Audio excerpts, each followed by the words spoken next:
Bana, miongoni mwa taarifa ambayo mpaka sasa hivi watu wengi wamechukulia kwa namna ya ukubwa na ya utofauti kidogo baada ya siku kadhaa kuisha, lakini pia baada ya maandamano na mambo mengine kama hayo, baada ya uchaguzi kuweza kuisha pia vizuri kabisa hapa nchini Tanzania na rais kutangazwa kwamba ni rais wa Jamhuri ya Muungano wa Tanzania, namzungumzia Daktari Samia Suluhu Hassan, baada ya yeye kutawazwa kuwa ndo rais na zile kurupushani za hapa na pale kuweza kutulia, na nchi sasa hivi wakati inaendelea kuwa shwari kidogo bana. Kwa siku hii leo kuna taarifa njema pia ambayo inatoka kwa upande wa upinzani au chama kikuu cha upinzani hapa kwetu nchini Tanzania, na naizungumzia Chadema. Siku leo bana, viongozi wao wameweza kuachiliwa rasmi hii leo. Utakumbuka kwa siku kadhaa au wiki kadhaa ameshikiliwa mwenyekiti wa chama cha demokrasia na maendeleo Chadema bara, namzungumzia John Heche, ambaye aliweza kukamatwa, ambao huyu ni makamu mwenyekiti, huyu aliweza kukamatwa, lakini pia leo pia ameweza kuachiliwa, lakini sio yeye mwenyewe, ameweza kukamatwa pia na naibu katibu mkuu, na leo ameweza kuachiliwa pia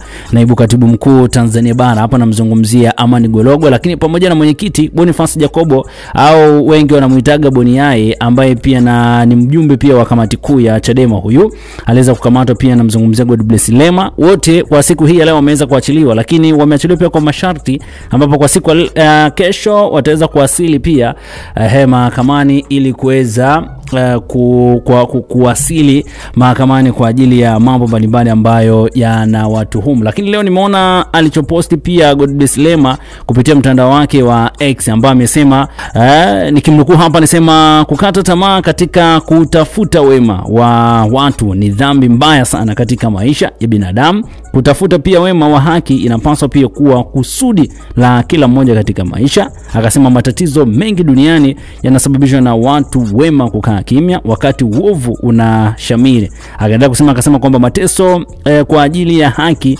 ni faraja kubwa sana ya mioyo. Akaendelea kusema, akasema kwamba hata wanaofikiri kwamba sisi ni maadui zao wanapaswa pia kujua kuwa sisi ni marafiki zao. Akaendelea akasema na jitihada zetu ni kwa ajili ya watoto na wajukuu zao pia tuko nje kwa dhamana. Ina maana hii ni baada ya kuweza kuachiliwa rasmi kwa siku hii ya leo.